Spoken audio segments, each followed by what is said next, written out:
The German Shepherd mix stood perfectly still at the edge of the wooden deck, every muscle in his weathered body tense with an urgency that made the morning air feel electric. His amber eyes were locked on something in the distance, something only he could perceive. Then, without warning, he bolted toward a cluster of overgrown juniper trees at the far end of the property, his powerful legs carrying him with a determination that spoke of profound purpose. He stopped abruptly at what appeared to be nothing more than a natural depression in the earth, began pawing frantically at the ground, and let out a series of sharp, insistent barks that echoed across the silent Montana wilderness. What had he found beneath that seemingly ordinary patch of soil that could drive a normally calm animal to such desperate action?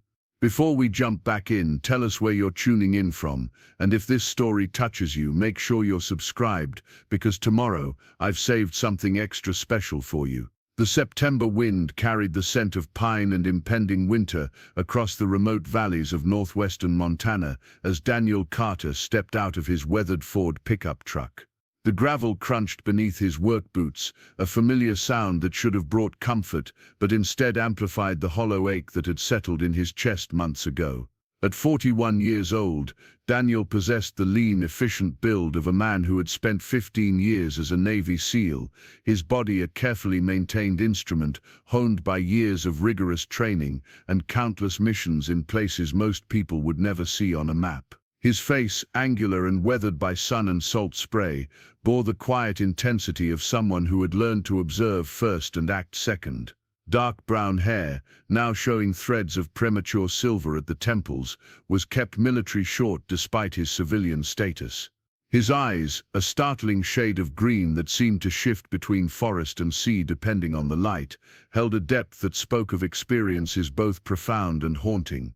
He moved with the unconscious grace of a predator, every step measured and deliberate, a man who had never quite learned to turn off the hypervigilance that had kept him alive in hostile territories around the world.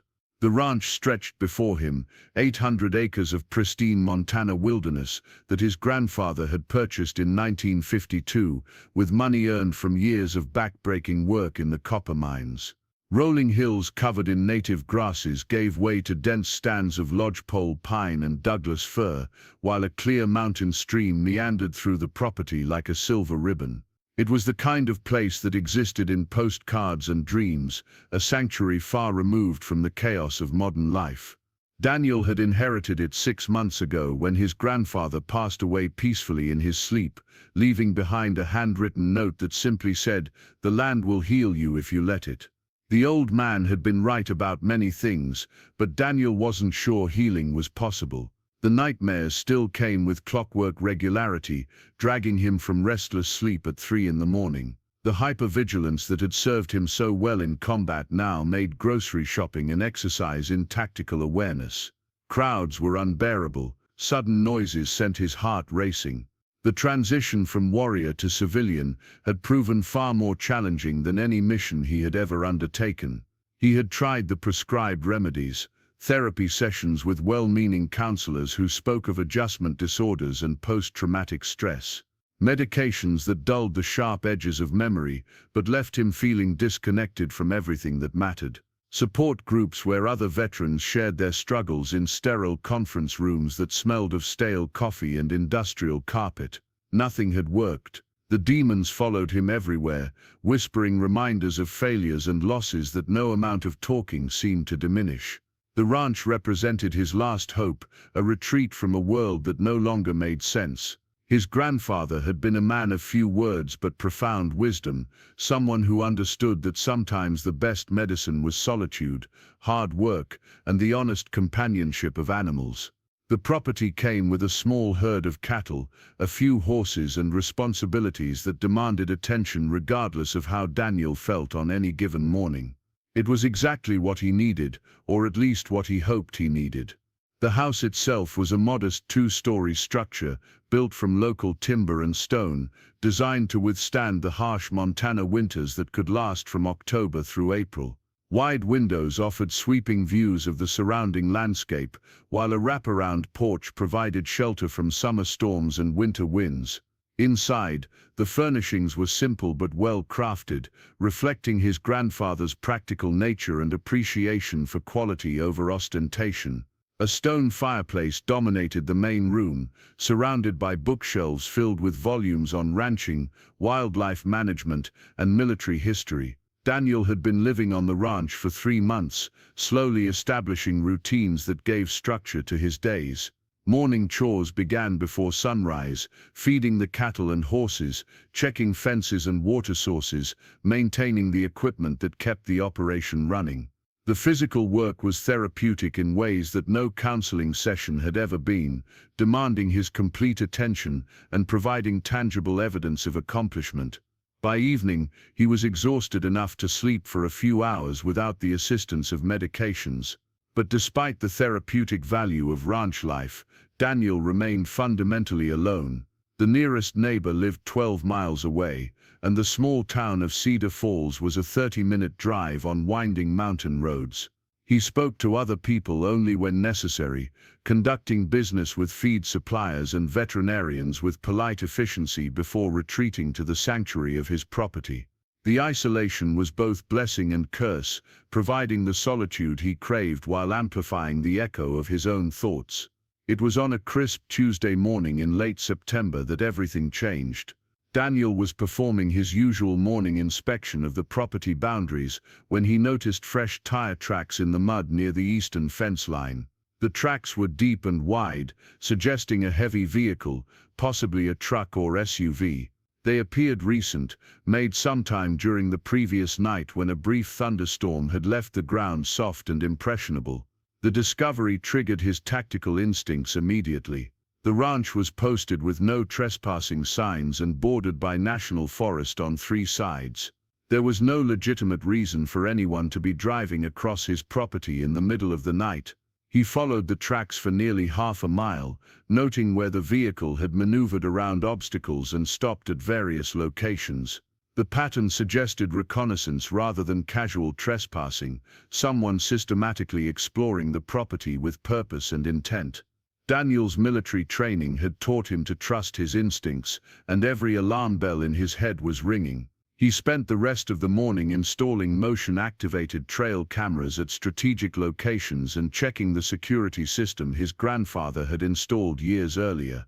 The old man had been more security conscious than most people realized, having served 2 tours in Vietnam before returning to ranch life. The system was outdated but functional, a network of sensors and cameras that could detect movement across the most vulnerable approaches to the property. That evening, Daniel sat on his porch with a cup of coffee and his grandfather's old hunting rifle within easy reach. The weapon was a Dol 30 Mundus 06 bolt action that had taken countless deer and elk over the decades, cleaned and maintained with religious devotion. He wasn't paranoid, just prepared, applying the same methodical approach to potential threats that had kept him alive through 15 years of special operations. The night passed without incident, but Daniel's sleep was even more restless than usual. He found himself checking the security monitors every few hours, scanning the infrared displays for signs of movement. The rational part of his mind insisted he was overreacting to what was probably nothing more than lost hunters or teenagers looking for a place to party. But the warrior in him knew better. Someone was watching his property, and that someone would return. The answer to his questions arrived 3 days later in a form he never could have anticipated. Daniel was repairing a section of fence that had been damaged by falling tree when he heard the distinctive sound of an engine approaching from the access road. The vehicle was moving slowly, carefully, suggesting the driver was unfamiliar with the terrain. Daniel positioned himself behind a large pine tree where he could observe without being seen, his hand resting on the pistol holstered at his hip. The vehicle that emerged from the tree line was a dark blue sedan, civilian plates, 2 occupants visible through the windshield. It stopped approximately 50 yards from the house, and both doors opened simultaneously. The driver was a woman in her 30s with short blonde hair and the purposeful movements of law enforcement. Her passenger was an older man in an expensive suit who looked distinctly uncomfortable with the rural setting. Daniel watched as they approached his porch, noting how the woman's eyes constantly scanned their surroundings while her companion focused solely on the house. Their body language told a story of professional partnership tempered by mutual wariness. The woman was clearly the operational leader, while the man represented some form of authority or expertise that required her protection. "Mr. Carter," the woman called out when they reached the bottom of the porch steps. "My name is Agent Sarah Mitchell, FBI. This is Dr. James Harrison from the Department of Veterans Affairs. We'd like to speak with you if you have a few minutes." Daniel emerged from behind the tree, moving with deliberate casualness designed to demonstrate he had been aware of their presence from the beginning. Both visitors tensed slightly at his sudden appearance, confirming his assessment of their professional backgrounds. Agent Mitchell's hand drifted toward her concealed weapon before stopping as she processed his relaxed posture and empty hands. "Federal agents don't usually make house calls to discuss my benefits package," Daniel observed, his voice carrying the dry humor that had sustained him through countless tense situations. "What can I do for you?" Dr. Harrison stepped forward, clearly eager to take the lead in the conversation. He was a man in his late 50s with graying hair and the soft appearance of someone who spent most of his time behind a desk. His suit was expensive but poorly fitted, suggesting recent weight gain or a general disregard for personal appearance. His eyes held the earnest intensity of a true believer, someone convinced of the righteousness of his mission.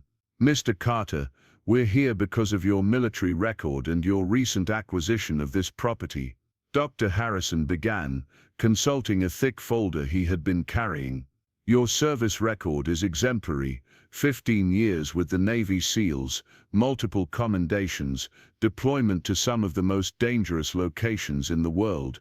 You represent exactly the kind of veteran we've been hoping to work with." "Work with on what?" Daniel asked, his instincts screaming warnings about where this conversation was heading. Agent Mitchell intervened smoothly, her law enforcement training evident in her direct approach. "The government has been developing a program designed to help combat veterans transition back to civilian life while utilizing their specialized skills for national security purposes. Think of it as a bridge between military service and civilian careers, providing meaningful work while supporting veterans who are struggling with readjustment issues." Preparing and narrating this story took us a lot of time, so if you are enjoying it, subscribe to our channel. It means a lot to us. Now back to the story. The euphemistic language didn't fool Daniel for a moment. He had heard similar pitches from contractors and government agencies before, offers that promised purpose and patriotism while delivering morally ambiguous missions and plausible deniability. The fact that they had approached him on his private property, rather than through official channels, suggested the program existed in the gray areas where oversight was minimal and accountability was negotiable. "I'm retired," Daniel said firmly. "I came here to raise cattle and mind my own business. Whatever program you're selling, I'm not interested." Dr. Harrison's expression shifted to one of paternal concern, the practiced look of someone accustomed to dealing with resistant subjects. "Mr. Carter, your psychological evaluations indicate significant challenges with civilian adjustment, post-traumatic stress, social isolation, difficulty maintaining employment or relationships. These are common issues among veterans with your background, but they don't have to be permanent. Our program offers structure, purpose, and the opportunity to serve your country once again." The presumption that his private medical records had been reviewed without his consent sent a spike of anger through Daniel's chest. The violation of privacy was both illegal and personally offensive, confirming his suspicions about the nature of their visit. Whatever program they represented operated outside normal legal constraints, which meant it was either highly classified or completely unauthorized. "My medical records are confidential," Daniel replied, his voice taking on the flat, dangerous tone that had preceded violence in other contexts. "The fact that you've accessed them without my permission tells me everything I need to know about your program and your methods." Agent Mitchell recognized the shift in his demeanor immediately, her own posture straightening in response to the implied threat. She had dealt with dangerous men before, but there was something in Daniel's stillness that suggested capabilities beyond her experience. The careful balance of the conversation was tilting toward confrontation, and she needed to regain control before the situation escalated beyond her ability to manage. "We're not your enemies, Mr. Carter," she said, her voice taking on a conciliatory tone. "We're here because we believe you could benefit from what we're offering, and because your country could benefit from your continued service. The program is completely voluntary, well compensated, and designed to provide the kind of structured environment that many veterans find helpful in their transition process." Daniel studied both visitors carefully, noting the subtle tells that revealed their true intentions. Dr. Harrison's folder contained far more documentation than would be necessary for a simple recruitment pitch, suggesting extensive background research and psychological profiling. Agent Mitchell's positioning kept her between Daniel and the house, indicating she was prepared for the possibility of a search or surveillance operation. Their sedan was parked to provide quick access to the main road, the positioning of someone planning either a rapid departure or the arrival of additional personnel. "How did you know about the tire tracks?" Daniel asked suddenly, shifting the conversation in a direction they hadn't anticipated. The question caught both visitors off guard. Dr. Harrison glanced at Agent Mitchell with confusion, while the FBI agent's expression tightened with the realization that they had revealed more than intended. The tactical advantage shifted back to Daniel as he pressed the point. "Someone's been surveilling my property for the past week," Daniel continued, his voice calm but implacable. "Professional reconnaissance, systematic and thorough. Now 2 federal agents show up at my door with illegally obtained medical records and a job offer. That's not a coincidence." Agent Mitchell's professional composure cracked slightly, revealing the operational mind behind the diplomatic facade. She was clearly debating how much truth to reveal, weighing the benefits of honesty against the requirements of operational security. The hesitation told Daniel everything he needed to know about the nature of their interest in him and his property. "The surveillance wasn't authorized by us," she admitted finally, "but we became aware of it through our monitoring of potential security threats in this region. Your property sits in a strategically significant location, Mr. Carter. Remote enough for privacy but accessible enough for operations. Someone else has noticed that fact, and their interest in you and your land represents a potential national security concern." The revelation reframed everything Daniel thought he understood about the situation. He wasn't being recruited for some vague government program. He was being warned about a threat that had already materialized on his property. The federal agents weren't the problem, they were responding to a problem that someone else had created. "What kind of threat?" Daniel asked, his military instincts overriding his civilian desire for privacy and isolation. Harrison consulted his folder again, apparently searching for information he was authorized to share. His academic background made him uncomfortable with the operational aspects of their mission, but he clearly understood the importance of gaining Daniel's cooperation. "We believe a domestic extremist organization has been using remote properties in this region for training and logistics operations," Dr. Harrison explained, his voice taking on the clinical tone of a briefing. "The group has been linked to several incidents of domestic terrorism, including attacks on federal facilities and law enforcement personnel. Your property matches the profile of locations they've used in the past." The pieces of the puzzle began falling into place in Daniel's mind. The remote location, the extensive wilderness areas, the limited law enforcement presence, and the proximity to interstate highways made his ranch an ideal staging area for illegal activities. His own background as a special operations veteran would make him either a valuable asset or a dangerous threat to anyone operating in the area. "They've been watching me to determine which category I fall into," Daniel said, his tactical mind already analyzing the implications. "Asset or threat?" Agent Mitchell nodded grimly. "Our assessment is that they've concluded you're a threat. Your military background, your training, your access to weapons and communications equipment all make you a liability they can't ignore. The surveillance was probably preparation for neutralizing that threat. The casual mention of neutralization sent a chill down Daniel's spine. He had survived 15 years in special operations by taking every threat seriously and preparing for the worst-case scenario. If a domestic terrorist organization had decided he represented a danger to their operations, they would act on that assessment with the same ruthless efficiency he had once brought to bear against enemies overseas. "What exactly are you proposing?" Daniel asked, his mind already shifting into operational mode. Dr. Harrison leaned forward eagerly, sensing an opportunity to close the deal. "Join our program, Mr. Carter. Help us identify and neutralize this threat,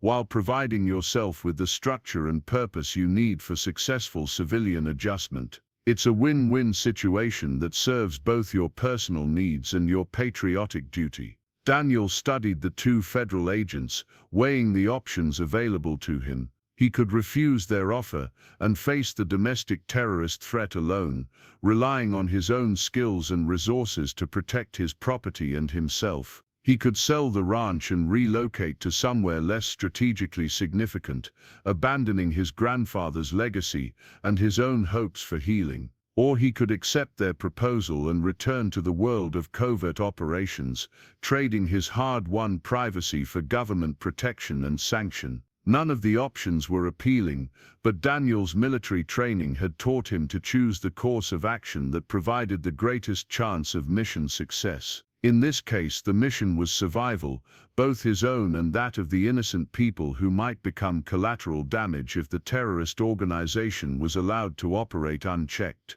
"I need details," Daniel said finally. "Chain of command, rules of engagement, operational parameters, and extraction procedures. I'm not signing up for anything without understanding exactly what I'm committing to." Agent Mitchell smiled for the first time since their arrival, recognizing the sound of a professional soldier negotiating the terms of his deployment. She reached into her jacket and withdrew a sealed envelope, apparently prepared for this moment in the conversation. "Everything you need to know is in there," she said, handing him the envelope. "Review it tonight, and we'll return tomorrow morning for your final decision. But Mr. Carter, I want you to understand that time is a critical factor. Our intelligence suggests they're planning to move to the next phase of their operation within the week." Daniel accepted the envelope, noting its weight and official seals. Whatever program they represented, it had significant resources and high-level authorization behind it. The fact that they could prepare detailed operational orders on short notice suggested extensive preparation and planning. "One more question," Daniel said as the agents prepared to leave. "How do I know you're really federal agents and not part of the organization you claim to be investigating?" The question was both tactically sound and personally necessary. Daniel had learned never to take anyone at face value, especially when they arrived with convenient solutions to problems he didn't know he had. The stakes were too high for blind trust. Agent Mitchell reached into her wallet and withdrew her FBI credentials, handing them to Daniel for inspection. The identification appeared genuine, complete with holographic security features and current validation codes. Dr. Harrison produced similar documentation from the Department of Veterans Affairs, along with business cards and contact information for verification purposes. "Call the numbers, verify our identities, check our credentials through any channel you choose," Agent Mitchell said confidently. "We'll wait while you confirm we are who we say we are." Daniel examined the credentials carefully, noting details that would be difficult to counterfeit.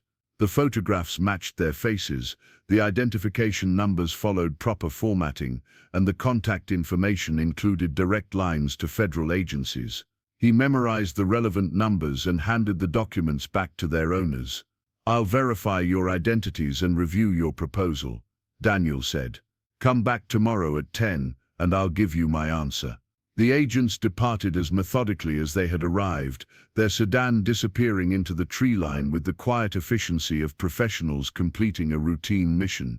Daniel watched from his porch until the sound of their engine faded completely, then retreated to his house to begin the process of verification and analysis. The envelope contained over 30 pages of detailed operational plans, personnel files, and intelligence assessments. The domestic terrorist organization was identified as the Mountain Liberation Front, a group of approximately 50 members operating out of remote locations across the northwestern United States. Their ideology combined anti-government sentiment with environmental extremism, creating a volatile mix that had already resulted in bombings, assassinations, and armed confrontations with law enforcement. The intelligence reports painted a picture of a sophisticated organization with military training, advanced communications equipment, and access to explosives and weapons. Several members were identified as former military personnel who had been discharged for disciplinary reasons or radical political views. The group's leadership included a former Army Ranger named Marcus Webb, who had been court-martialed for excessive violence during a deployment in Afghanistan. Daniel's blood ran cold as he read Webb's service record. They had served in some of the same theaters, operated in similar units, and shared training experiences that created a bond of mutual recognition even among enemies.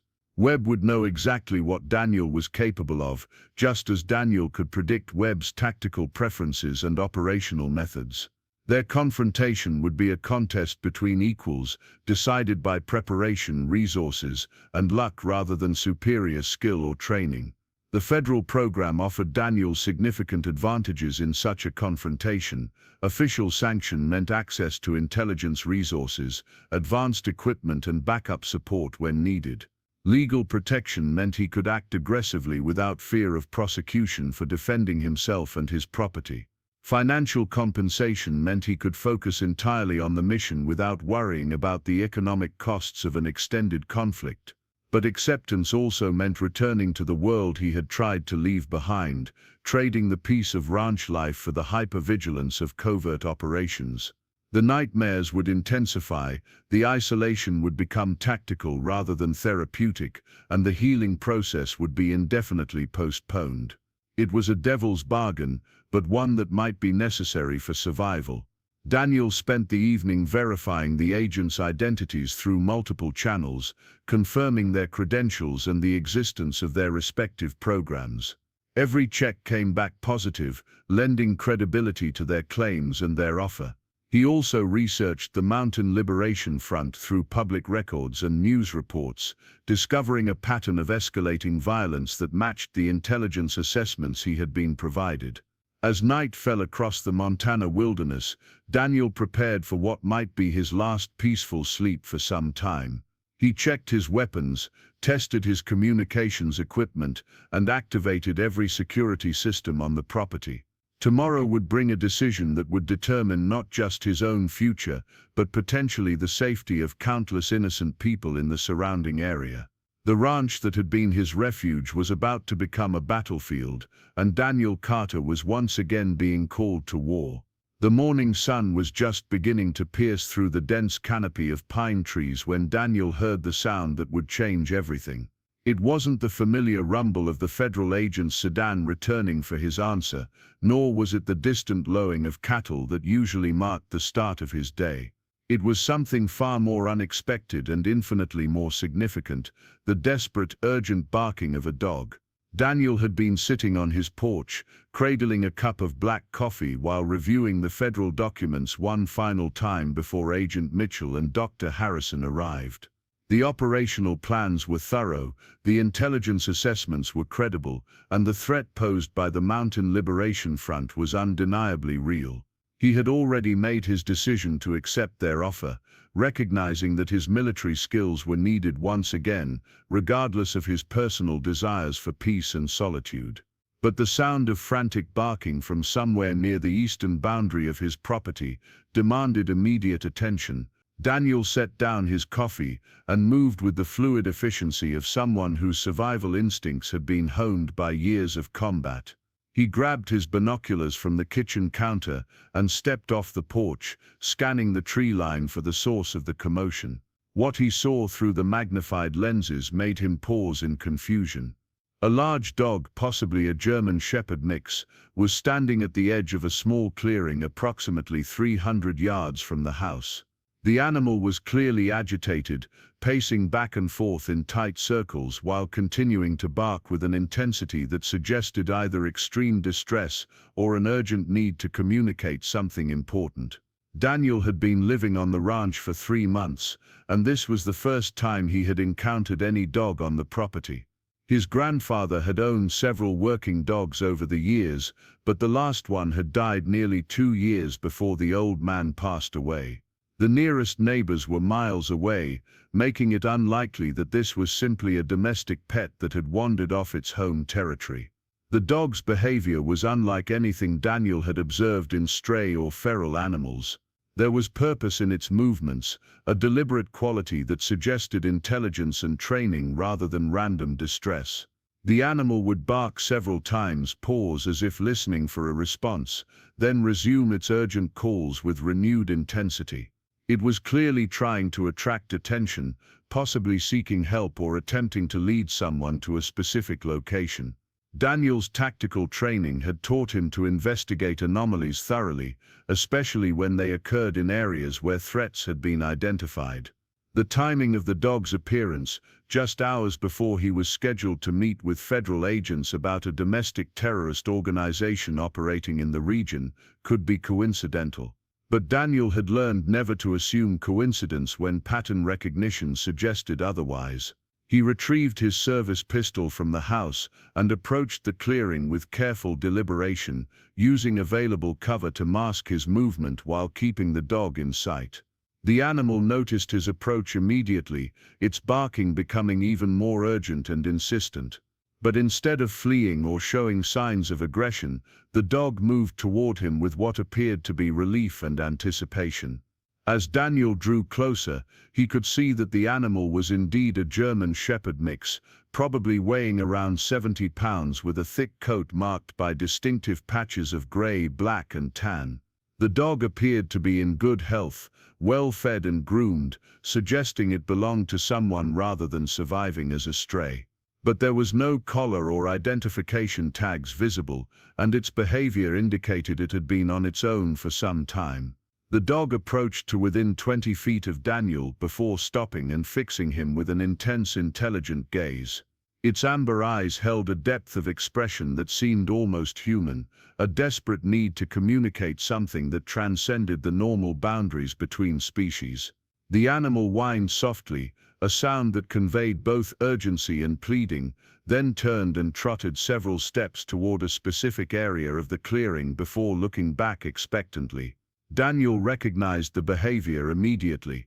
He had worked with military working dogs during several deployments, and this was classic trained behavior. The animal was attempting to lead him to something significant. The dog's body language, its positioning, and its obvious expectation that he would follow all indicated extensive training and a specific mission or objective. The implications sent a chill down Daniel's spine. If this dog had been trained by the Mountain Liberation Front, its appearance could represent either reconnaissance or preparation for an attack on his property. Alternatively, if the animal had escaped from the terrorist organization, it might be trying to lead him to their operational base or to evidence of their activities.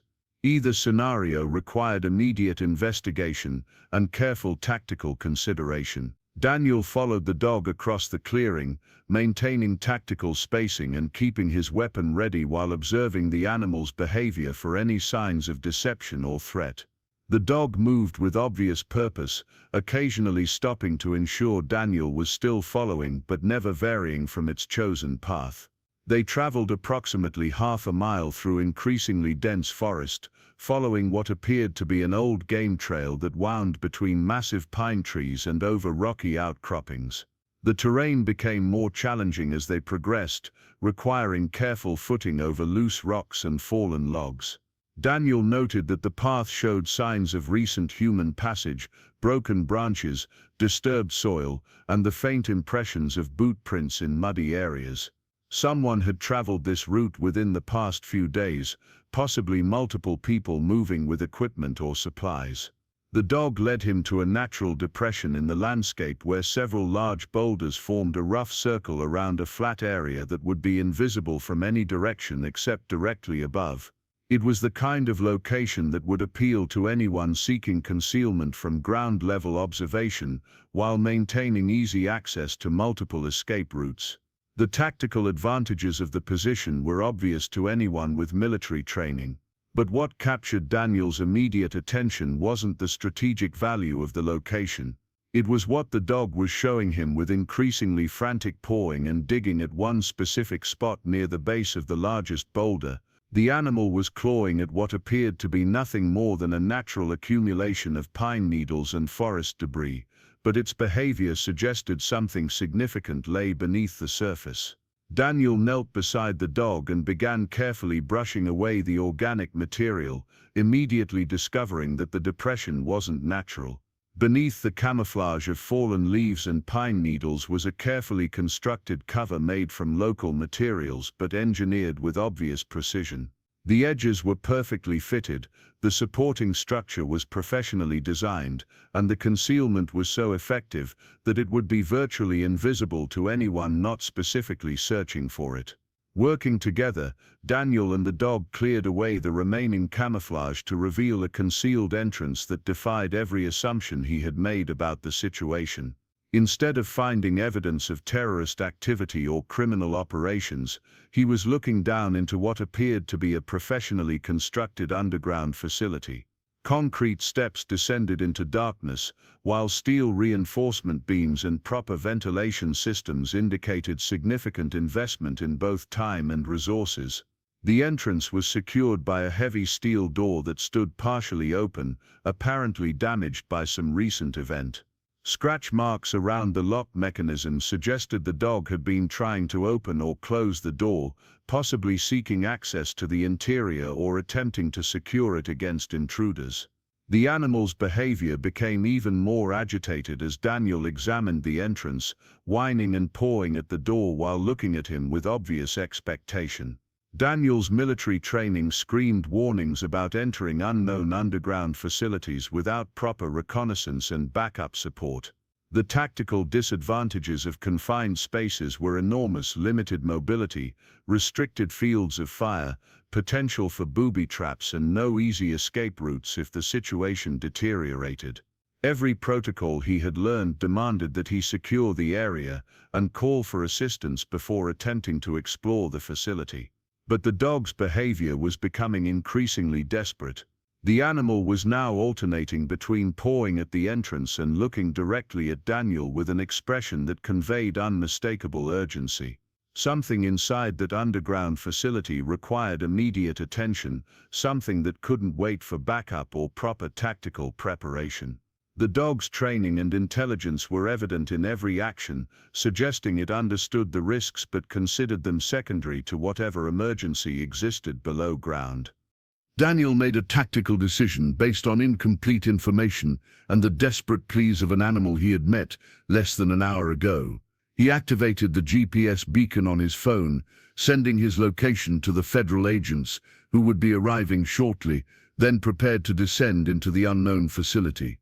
His service pistol was loaded and ready, his tactical flashlight was functioning properly, and his military training had prepared him for operations in confined spaces and hostile environments. The steel door opened with a heavy grinding sound that echoed through the underground chamber, immediately revealing that the facility was far larger and more sophisticated than the entrance suggested. Daniel's flashlight illuminated a well-constructed stairway that descended at least 20 feet before reaching what appeared to be a main corridor. The walls were lined with proper concrete reinforcement, while overhead lighting fixtures and ventilation ducts indicated the facility had been designed for long-term occupation. The dog bounded down the stairs with obvious familiarity, confirming that it had been in this facility before and knew its layout. Daniel followed more cautiously, his tactical training demanding that he clear each corner and doorway systematically, while maintaining awareness of potential threats from multiple directions. The facility's construction quality suggested either government origin or significant financial resources, neither of which aligned with the profile of a domestic terrorist organization operating from remote wilderness locations. The main corridor extended in both directions from the base of the stairs, with multiple doorways leading to rooms that remained hidden in darkness. Daniel's flashlight revealed glimpses of sophisticated equipment, communications arrays, and supply storage areas that indicated the facility had been designed for extended operations by multiple personnel. The level of organization and resource investment was staggering, representing months or years of planning and construction effort. The dog led him directly to a specific room approximately 50 feet down the left corridor, its behavior becoming even more urgent as they approached the doorway. Daniel could hear faint sounds from within the room, electronic beeping, the hum of machinery, and what might have been human voices at very low volume. His tactical instincts went into overdrive as he prepared to encounter whatever the dog was so desperately trying to show him. The room beyond the doorway was unlike anything Daniel had expected to find in a concealed underground facility in rural Montana. Banks of sophisticated computer equipment lined the walls, their screens displaying scrolling data streams and communications protocols that required significant technical expertise to operate. Multiple radio transceivers were tuned to various frequencies, while satellite communications equipment provided capabilities that rivaled military-grade installations. But the technology wasn't what captured Daniel's immediate attention. 3 people were secured to chairs in the center of the room, their wrists and ankles bound with professional restraints, while cloth gags prevented them from speaking. All 3 appeared to be conscious but exhausted, their clothing disheveled and their faces showing signs of stress and fear. The electronic sounds Daniel had heard were coming from monitoring equipment that was apparently tracking their vital signs. The dog bounded directly to the nearest captive, a woman in her 30s with short dark hair who was wearing what appeared to be hiking clothes. The animal began licking her face and whining with obvious relief, while the woman's eyes showed recognition and desperate gratitude. She was clearly trying to communicate something urgent through her gag, her eyes darting between Daniel and the other captives with unmistakable pleading. Daniel's military training took over as he assessed the tactical situation. The captives appeared to be civilians rather than combatants, possibly hikers or local residents who had stumbled onto something they weren't supposed to see. Their restraints were professional quality, suggesting their captors had significant resources and training. The monitoring equipment indicated the captives were valuable for some reason, possibly as sources of information or as leverage in some larger operation. The dog's obvious attachment to the woman suggested a personal relationship, possibly indicating that these were the animal's owners or caretakers. The dog's desperate attempts to reach Daniel and lead him to this location suddenly made perfect sense. It was attempting to rescue its human companions from captivity. The animal's intelligence and training had enabled it to escape the facility, locate potential help, and guide that help back to where it was needed. Daniel quickly removed the woman's gag, noting that her restraints were secured with locks rather than simple knots or zip ties. Professional kidnapping techniques suggested professional kidnappers, possibly with military or law enforcement backgrounds. The woman gasped for air and immediately began speaking in urgent whispers. "Thank God you found us," she said, her voice hoarse from thirst and stress. "I'm Dr. Rebecca Walsh, a veterinarian from Cedar Falls. These are my research assistants, Tom Bradley and Jennifer Martinez. We were conducting a wildlife survey in this area when we discovered this facility 3 days ago. They captured us before we could report what we found." Daniel removed the gags from the other 2 captives while processing this information. Tom Bradley appeared to be in his 20s, a graduate student type with the soft appearance of someone more comfortable in laboratories than wilderness environments. Jennifer Martinez was slightly older, probably in her late 20s, with the tanned, weathered appearance of someone who spent significant time outdoors. "Who captured you?" Daniel asked while examining their restraints and searching for keys or tools to free them. "Dr." Walsh exchanged glances with her assistants before responding. Men in military-style clothing, very professional, very well-equipped. They said they were conducting a classified government operation and that we had seen things we weren't supposed to see. But something about their story didn't add up. Their equipment, their communications, even their operational procedures seemed wrong for legitimate government personnel. Tom Bradley nodded in agreement, finding his voice as feeling returned to his face. They kept talking about protecting national interests and maintaining operational security, but their conversations, when they thought we couldn't hear them, suggested something completely different.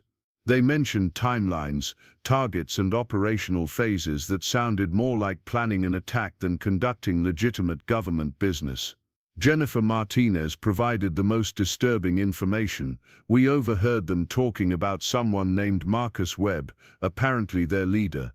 They were waiting for final authorization to move to what they called the direct action phase.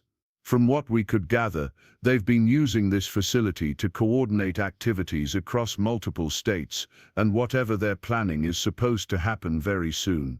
Daniel's blood ran cold at the mention of Marcus Webb.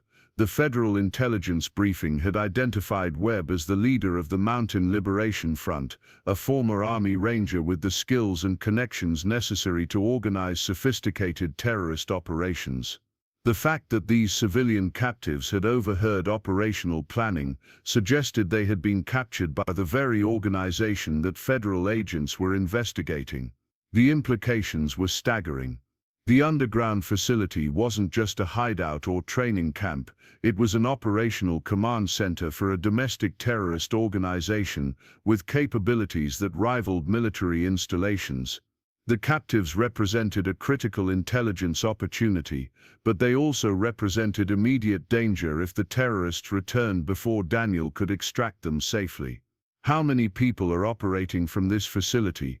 Daniel asked while continuing to search for keys to their restraints. "Dr." Walsh considered the question carefully.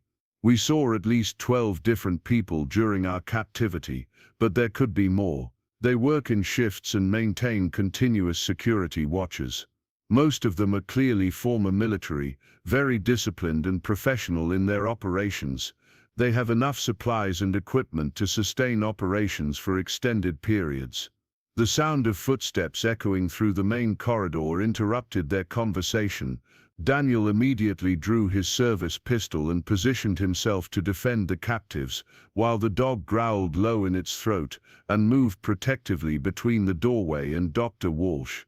Multiple people were moving through the facility with the quiet efficiency of trained operators, their footsteps suggesting tactical movement rather than casual patrol. Daniel recognized the tactical disadvantage of his position. He was trapped in a room with 3 bound civilians and a dog, facing an unknown number of hostile operators who knew the facility's layout intimately. His ammunition was limited, his escape routes were compromised, and he had no backup support available. The situation had deteriorated from rescue operation to desperate defensive action in a matter of seconds. The footsteps stopped just outside the doorway, followed by a voice that Daniel recognized from intelligence briefings. Marcus Webb spoke with the calm authority of someone accustomed to commanding dangerous men in hostile situations. "I know you're in there and I know you're armed," Webb said conversationally, "but you're outnumbered, outgunned and trapped in a facility where we control all the exits. Why don't we discuss this like professionals instead of turning it into an unnecessary bloodbath?" Daniel remained silent, using the time to assess his tactical options while listening for additional movement that might indicate flanking maneuvers or preparation for assault. The dog continued growling softly, its ears forward and body tense with readiness to defend its pack. The captives remained quiet but alert, understanding that their survival depended on Daniel's tactical decisions. "You must be Daniel Carter," Webb continued, apparently interpreting Daniel's silence as tactical consideration rather than defiance. "Former Navy SEAL, multiple deployments, distinguished service record. I've read your file and I respect your capabilities. But this situation is bigger than one man, regardless of his training or experience." The fact that Webb knew Daniel's identity and background suggested extensive intelligence gathering capabilities. The Mountain Liberation Front had apparently been monitoring federal agents and their contacts, possibly including the surveillance of Daniel's property that had prompted Agent Mitchell's visit. The organization's capabilities were far more sophisticated than the intelligence briefings had suggested. "What do you want?" Daniel asked, buying time while continuing to search for tactical advantages. Webb's response revealed the true scope of the situation.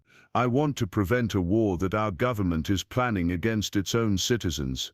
This facility contains evidence of federal operations that violate every principle of constitutional law and human decency. The people you're trying to protect aren't civilians, Carter. They're government agents who were conducting illegal surveillance operations against American citizens." The accusation reframed everything Daniel thought he understood about the situation. If Webb was telling the truth, then Dr. Walsh and her companions weren't innocent wildlife researchers, but federal operatives engaged in domestic surveillance. Their capture wouldn't be kidnapping but detention of hostile agents. The underground facility wouldn't be a terrorist command center, but a legitimate defensive installation protecting constitutional rights. But Daniel's training had taught him to distrust convenient explanations from hostile sources. Webb's psychological profile indicated sophisticated manipulation capabilities, and his operational history included extensive use of disinformation to confuse and divide his enemies. The fact that he was attempting to justify the situation, rather than simply attacking, suggested he needed something from Daniel beyond simple neutralization of a threat. "Prove it," Daniel said, maintaining his defensive position while challenging Webb to provide evidence for his claims. The response came not from Webb, but from Dr. Walsh, whose voice carried a tone of resigned admission. "He's not entirely wrong, Daniel. We are federal agents. We were conducting surveillance operations in this area as part of a larger investigation into domestic extremist activities. But our mission parameters were completely legitimate, authorized through proper channels, and conducted within constitutional boundaries." The admission transformed Daniel's understanding of the tactical situation while creating new complications for every available course of action.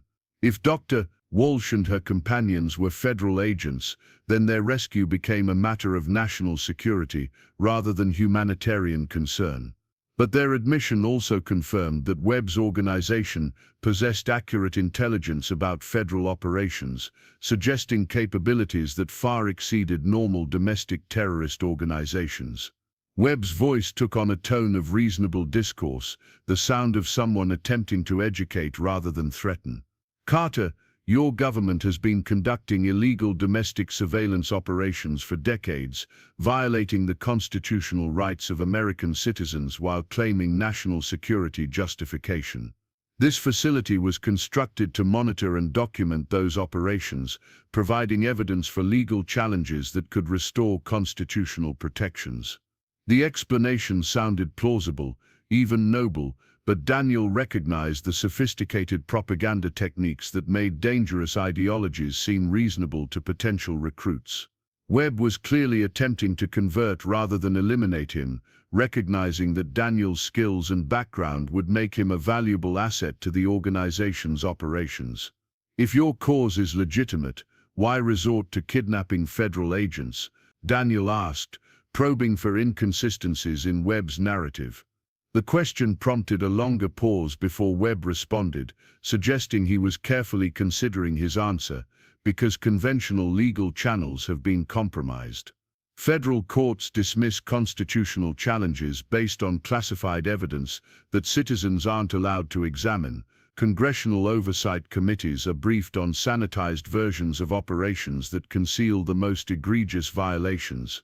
The only way to restore constitutional government is to expose the truth in ways that can't be suppressed or classified. Dr. Walsh interrupted before Daniel could respond. "Don't listen to him, Daniel. He's telling you half-truths and outright lies. We weren't conducting illegal surveillance. We were investigating his organization's preparation for terrorist attacks against federal facilities and civilian targets." The evidence is all here in their computers if you know how to access it. The conflicting narratives created a tactical dilemma that Daniel's military training hadn't prepared him to resolve. Both sides claimed legitimate authority and accused the other of criminal behavior. Both sides possessed sophisticated equipment and professional personnel. Both sides had access to intelligence information that supported their respective positions. The dog's behavior provided the deciding factor. The animal had remained protectively positioned near Dr. Walsh throughout the conversation. Its loyalty clearly focused on her rather than on Daniel or the unseen men in the corridor. If Dr. Walsh and her companions were hostile agents engaged in illegal operations, the dog's protective instincts would likely have focused on Daniel as a potential ally. The animal's consistent loyalty suggested genuine personal relationships rather than operational convenience. Daniel made his decision based on the evidence available and the tactical requirements of the situation. He couldn't verify either side's claims about the broader political implications, but he could assess the immediate tactical situation based on observable behavior and professional judgment.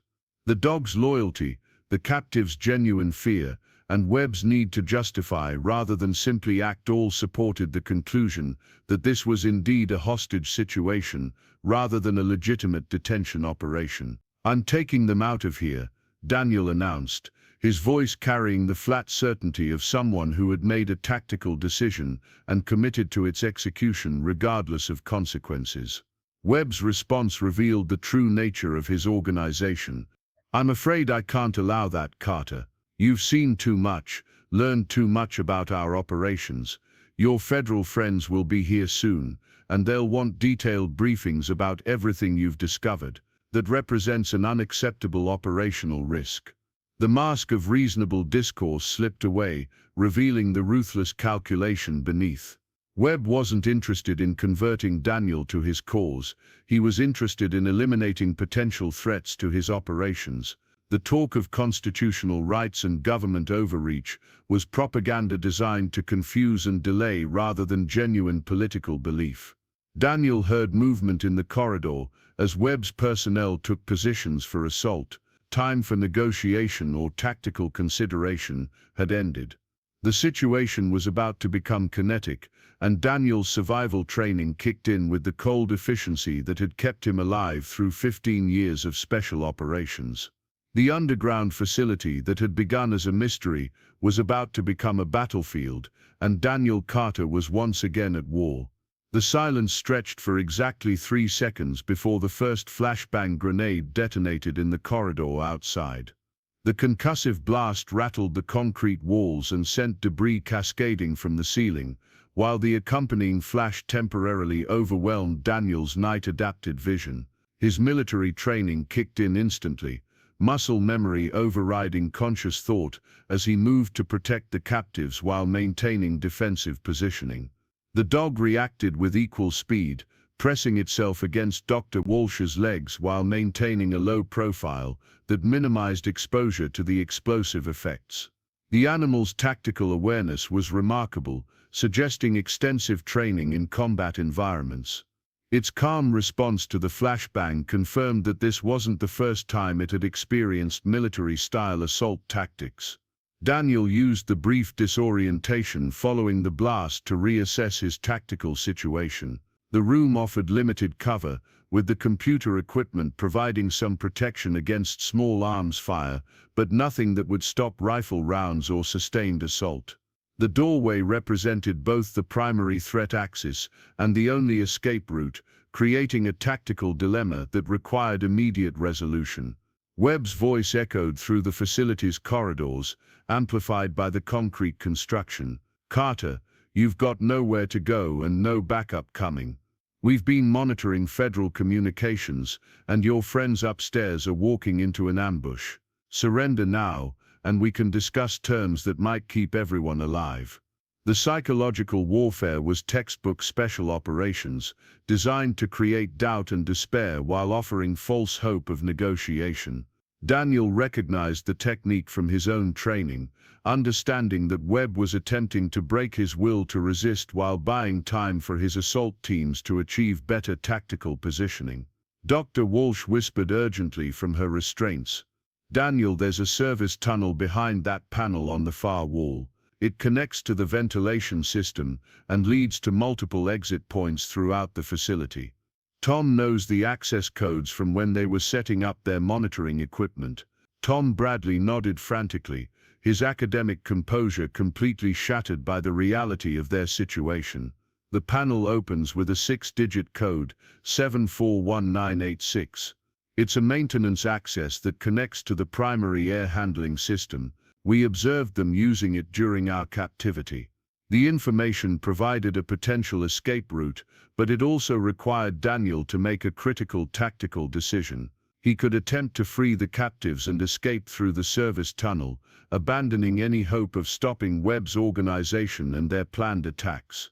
Alternatively, he could try to hold his position and wait for federal backup, risking the lives of 4 people including himself, while hoping that Agent Mitchell and her team could overcome whatever ambush Webb had prepared. Movement in the corridor indicated that Webb's assault team was preparing for their next phase of attack. Daniel could hear the distinctive sounds of tactical equipment being deployed, the metallic clicks of magazine changes, the soft rustling of body armor, and the whispered communications of professionals coordinating complex maneuvers. The opposition was clearly experienced and well-equipped, possessing capabilities that matched or exceeded military special operations standards. Daniel made his decision based on the tactical principle of mission accomplishment over personal safety. The captives represented critical intelligence assets whose survival could provide federal authorities with the information needed to prevent terrorist attacks. His own survival was secondary to ensuring that intelligence reached the proper authorities, even if it cost him his life. Working quickly, Daniel used his combat knife to cut through the restraints binding Dr. Walsh's hands, then passed the blade to her so she could free the others while he maintained watch on the doorway. The dog seemed to understand the urgency of the situation, positioning itself to provide early warning of any approach while remaining ready to move with the group. "Get to that panel and get it open," Daniel whispered urgently. "I'll buy you as much time as I can, but you need to move fast once that tunnel is accessible." Dr. Walsh's hands shook as she worked to free Tom and Jennifer, the stress of captivity and impending assault overwhelming her professional composure. Tom Bradley crawled toward the wall panel on hands and knees, staying below the sight lines from the doorway while searching for the access mechanism. Jennifer Martinez helped Dr. Walsh with the remaining restraints, her outdoor experience evident in her steady movements despite the desperate circumstances. The second assault came without warning. Webb's team launched a coordinated attack using suppressed weapons and professional breach techniques, flowing into the room with the fluid precision of operators who had trained together extensively. Daniel's response was immediate and lethal, his service pistol finding targets with the accuracy that had made him one of the Navy's most effective special operations personnel. The first 2 assailants dropped before they could acquire targets, Daniel's shots finding the gaps in their body armor with surgical precision. The third attacker managed to return fire, his rounds impacting the concrete wall inches from Daniel's position and filling the air with stinging fragments. Daniel's return fire caught the man-center mass, the impact spinning him around and sending his weapon clattering across the floor. But the assault was far from over. Webb's voice echoed through the facility with cold professional assessment. 3 down, but he's running low on ammunition. Next team go in hard and fast. No more cautious approaches. The brief respite gave Tom Bradley enough time to access the wall panel, revealing a narrow service tunnel that disappeared into darkness beyond the reach of emergency lighting. The opening was barely large enough for an adult to crawl through, requiring them to abandon any equipment or supplies in favor of speed and mobility. Dr. Walsh helped Jennifer into the tunnel first, followed by Tom, while the dog waited patiently for its turn. Daniel's tactical assessment of the situation was growing increasingly desperate. His ammunition was running low, Webb's forces showed no signs of hesitation despite their losses, and the federal backup he had been counting on was apparently dealing with their own problems elsewhere in the facility. The service tunnel represented their only hope for escape, but it also meant abandoning any chance of gathering intelligence about the terrorist organization's plans. The decision was made for him when the lights went out.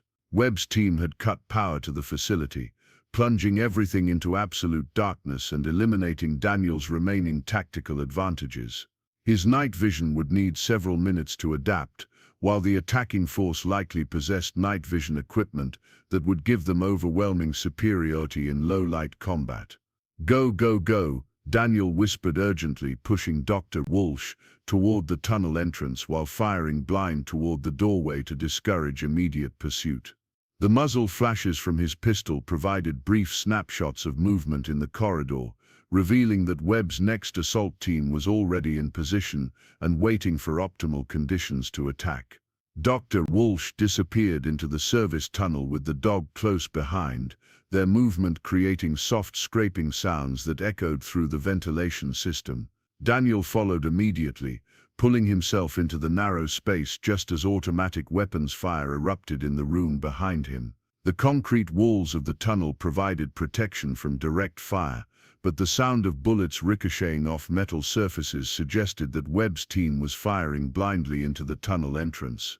The service tunnel was a nightmare of confined space navigation, barely wide enough for an adult to crawl through while loaded with ventilation equipment, electrical conduits, and support structures that created obstacles every few feet. Daniel's tactical training had included operations in tunnels and confined spaces, but the reality of moving through pitch-black industrial infrastructure while under hostile pursuit tested every aspect of his physical and mental preparation. Dr. Walsh's voice came from somewhere ahead in the darkness, muffled by the tunnel's acoustics but clearly audible. "There's a junction about 30 feet ahead.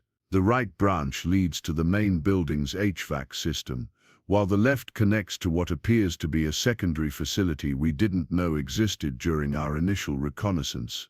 The information presented another tactical decision.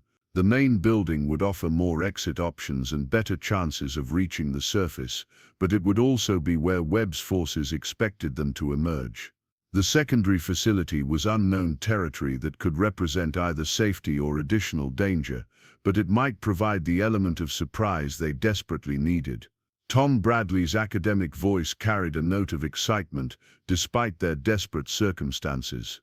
"During our captivity, we overheard conversations about a backup command center that contains duplicate copies of all their operational data. If we could access that facility instead of trying to escape immediately, we might be able to gather the intelligence that federal authorities need to prevent their planned attacks." The suggestion was tactically insane and strategically brilliant. Instead of prioritizing immediate escape, they could attempt to complete an intelligence-gathering mission that would justify the risks they had already taken. But it would mean deliberately moving deeper into hostile territory while being pursued by professional killers who knew the facility better than they did. Daniel's special operations training had taught him that sometimes the most dangerous course of action was also the most effective. Webb's organization clearly possessed capabilities and resources that exceeded initial intelligence assessments, making it critical that federal authorities understand the true scope of the threat they were facing. The backup command center could contain operational plans, personnel rosters, and logistical information that would be invaluable for preventing future attacks. "We go left," Daniel decided, his voice barely audible in the confines of the tunnel. "But we move fast and quiet. If we're going to do this, we need to be in and out before they realize we're not trying to escape." The left branch of the service tunnel proved even more challenging than the main route, requiring them to navigate around larger obstacles while maintaining silence despite the urgency of their situation. The dog adapted to the confined space with remarkable agility, its smaller size allowing it to move ahead of the group and provide early warning of obstacles or changes in the tunnel configuration. After what felt like an eternity of crawling through darkness, they reached another access panel that opened into a different underground chamber. This facility was smaller than the main command center, but appeared more recently constructed, with newer equipment and more sophisticated security measures. Banks of servers hummed quietly in climate-controlled racks, while multiple communications arrays provided connectivity that rivaled major corporate installations. Dr. Walsh immediately moved to the nearest computer terminal, her federal agent training evident in her familiarity with the equipment. This is definitely their backup facility. Look at these file directories, operational plans, personnel databases, financial records and communications logs dating back at least 2 years. This is exactly what federal investigators need to understand the full scope of their organization. Tom Bradley and Jennifer Martinez worked together to access additional terminals, their academic research experience translating effectively to intelligence gathering operations. The dog positioned itself near the entrance they had used, apparently understanding that it needed to provide security while the humans focused on their technical tasks. Daniel maintained watch while the others worked, his tactical training demanding that he remain focused on their security situation, despite the obvious importance of the intelligence they were gathering. The facility's layout suggested multiple access points, any of which could be used by Webb's forces to launch another assault.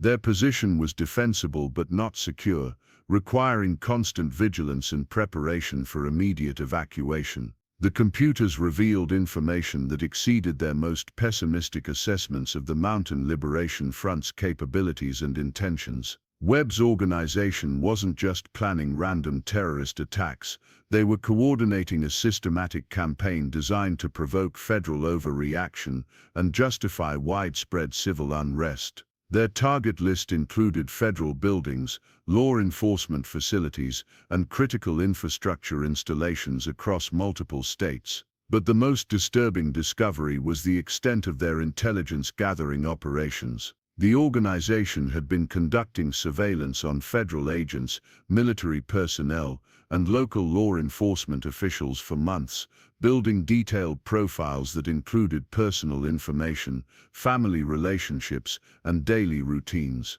Daniel's own file was among the most extensive, containing information that could only have been obtained through sophisticated electronic surveillance and human intelligence networks. Dr. Walsh's voice carried a note of professional admiration mixed with horror. "Daniel, you need to see this. They've been planning your recruitment for over a month. The surveillance of your property, the intelligence about the federal investigation, even the timing of our capture was all designed to create a situation where you would be forced to choose between joining their organization and being eliminated as a threat." The revelation reframed Daniel's understanding of everything that had happened since the federal agents first visited his ranch. Webb's organization hadn't simply been operating in his area, they had been specifically targeting him for recruitment or elimination based on his military background and potential value to their operations. The dog's appearance, the discovery of the underground facility,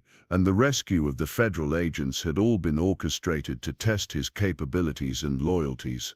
Tom Bradley's academic excitement was evident despite their dangerous situation. They have detailed plans for attacks on 17 different federal facilities, coordinated to occur simultaneously across 6 states. The timeline shows the first phase beginning in less than 72 hours, with follow-up operations continuing for several weeks. This isn't just domestic terrorism, it's a coordinated insurrection designed to destabilize federal authority. The intelligence was beyond anything Daniel had imagined when he first accepted the federal recruitment offer. Webb's organization possessed the resources, planning capability, and operational security to execute attacks that would make previous domestic terrorism incidents seem minor by comparison. The information they were gathering could prevent hundreds of casualties and preserve critical government functions, but only if they could get it to federal authorities before the attacks began.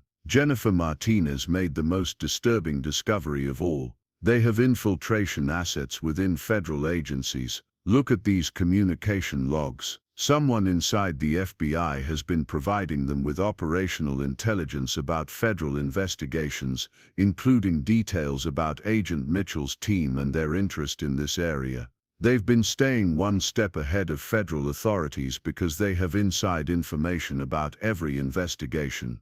The betrayal within federal ranks explained how Webb's organization had maintained operational security despite extensive government resources being deployed against them. It also meant that standard channels for reporting their intelligence might be compromised, requiring alternative methods for ensuring the information reached trustworthy authorities. Daniel's tactical assessment was becoming increasingly urgent. They had been in the backup facility for nearly 20 minutes, long enough for Webb's forces to realize they weren't trying to escape and to begin searching for their actual location. The intelligence they had gathered was critical, but it would be useless if they were killed or captured before they could transmit it to federal authorities. The sound of movement in the service tunnels confirmed Daniel's concerns. Webb's forces had discovered their escape route and were systematically searching the facility's secondary areas. The distinctive sounds of tactical movement were growing closer, suggesting that discovery was imminent and that their window for escape was rapidly closing. "Download everything you can to portable storage," Daniel ordered, his voice carrying the authority of someone accustomed to making life or death decisions under extreme pressure. "We have maybe 5 minutes before they find us, and we need to get this information out of here regardless of what happens to us personally." Dr. Walsh and her team worked with desperate efficiency, copying critical files to multiple storage devices while deleting their access logs to prevent Webb's organization from understanding exactly what intelligence had been compromised. The dog remained at its post near the entrance, its behavior indicating that hostile forces were approaching but hadn't yet reached their immediate area. The breakthrough came from an unexpected source.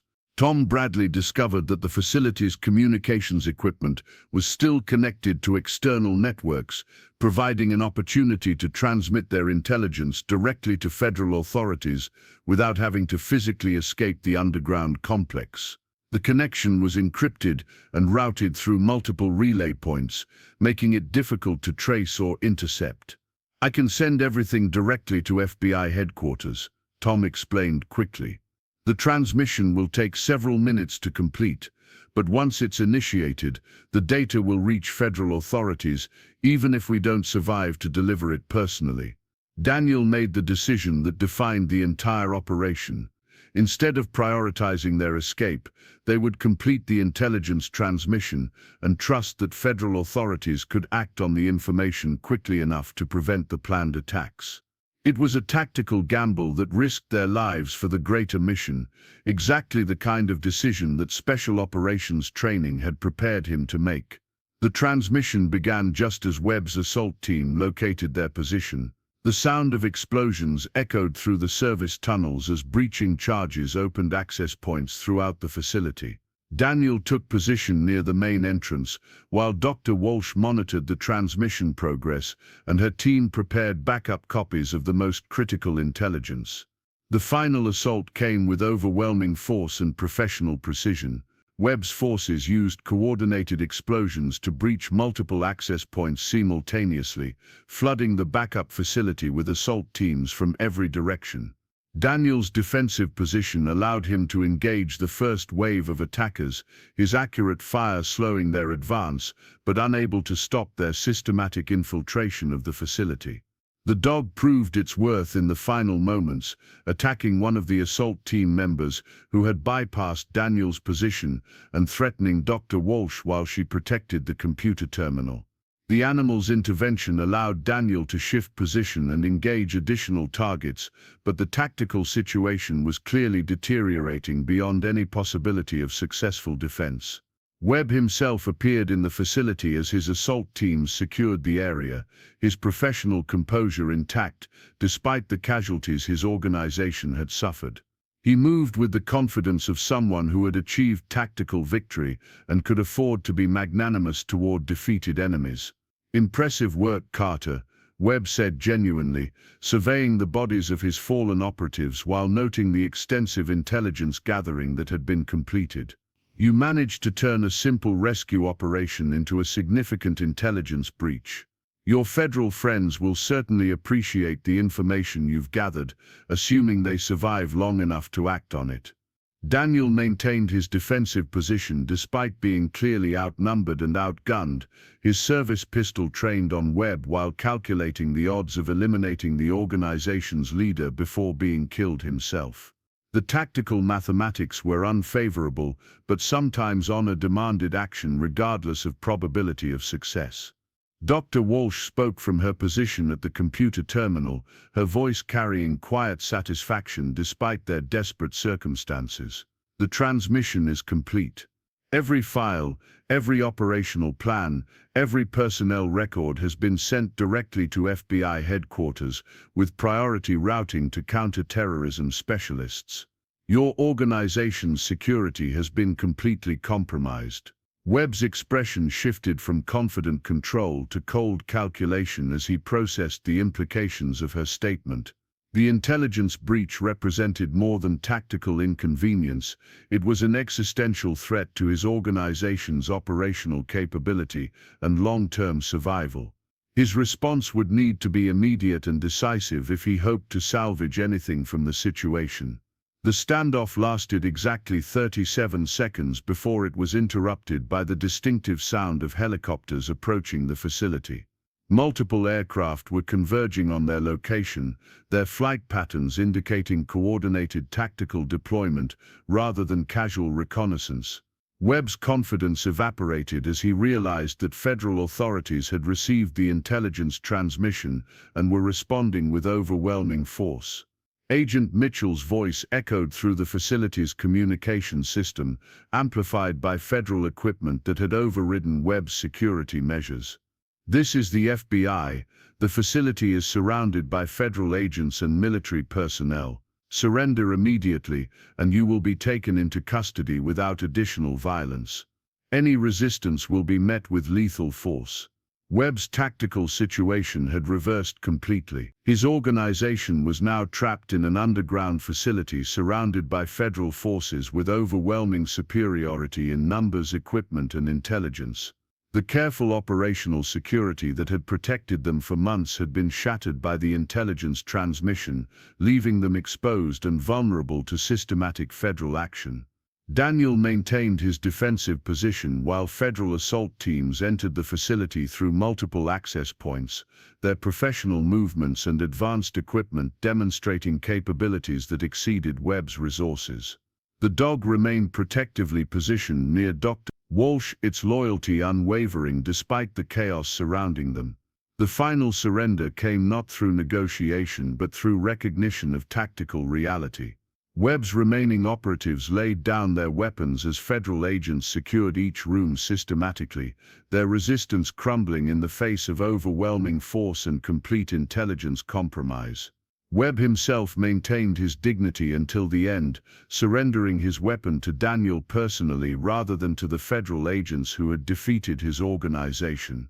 "You fought well, Carter," Webb said as federal agents secured him with restraints.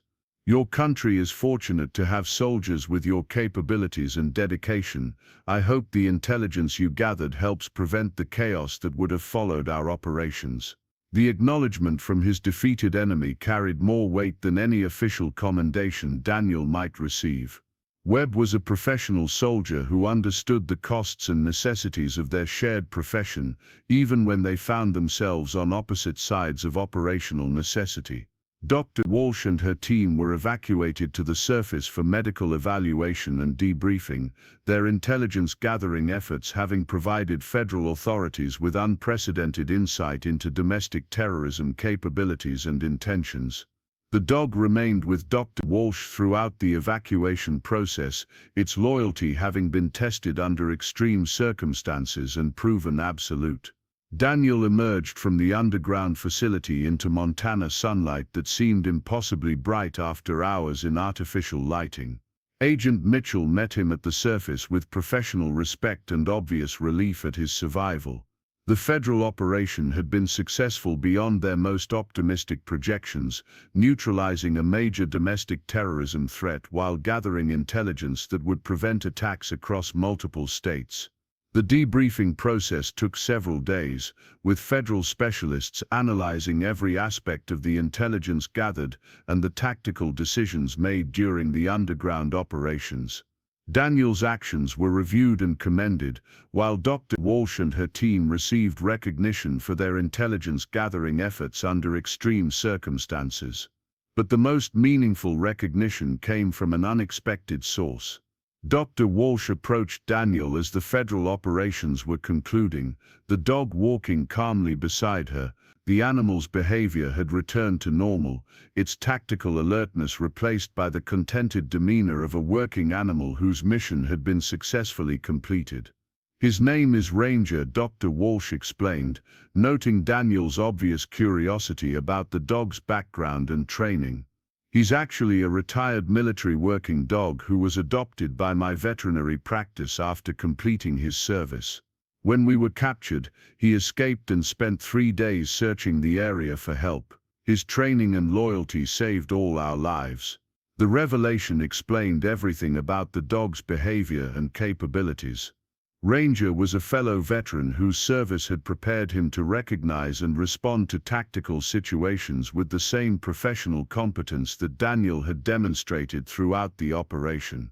Their partnership during the underground mission had been a collaboration between equals who understood duty, sacrifice, and the importance of completing the mission regardless of personal cost.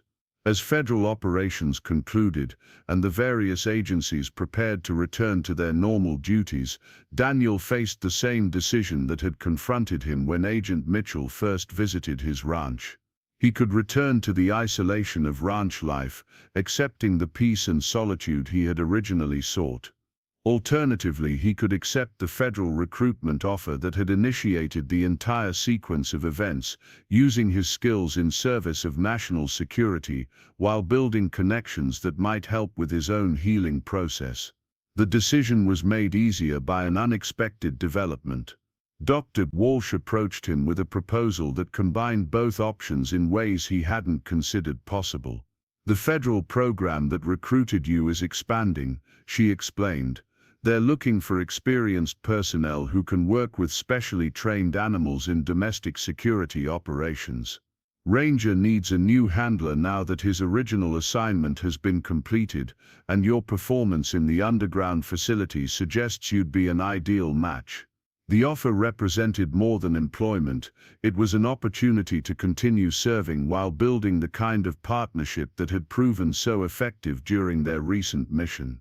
Ranger was a fellow veteran who understood the challenges of transitioning from military to civilian life, while the federal program offered structure and purpose that could provide healing for both man and dog. Daniel looked across the Montana landscape toward his grandfather's ranch, knowing that it would always be there as a refuge and sanctuary when needed. But he also looked at Ranger, recognizing a kindred spirit whose loyalty and competence deserved the same respect and dedication that had characterized their partnership during the underground mission. The decision was easier than he had expected. Daniel Carter and Ranger would continue serving together, their bond forged in combat and tempered by shared understanding of duty and sacrifice. The ranch would wait, as it always had, while they answered the call to protect and serve those who needed their specialized capabilities. Agent Mitchell completed the paperwork with professional efficiency, recognizing that she had gained not just one experienced operative but a team whose effectiveness had been proven under the most demanding circumstances. The federal program was fortunate to have recruited such capabilities, while Daniel and Ranger had found purpose and partnership that honored their respective service records. As they prepared to leave Montana for their new assignment, Daniel realized that his grandfather had been right about the healing power of the land. But sometimes healing came not through isolation and solitude, but through connection and service to something greater than oneself. The ranch had provided the sanctuary needed for recovery, while Ranger had provided the partnership needed for continued growth. The veteran and his dog drove away from the Montana wilderness toward their new mission, their partnership representing the best traditions of service, sacrifice, and dedication that had always defined America's military heritage. They had found each other when both needed purpose, and their bond would carry them through whatever challenges lay ahead. Up next, you've got two more standout stories right on your screen. If this one hit the mark, you won't want to pass these up. Just click and check them out.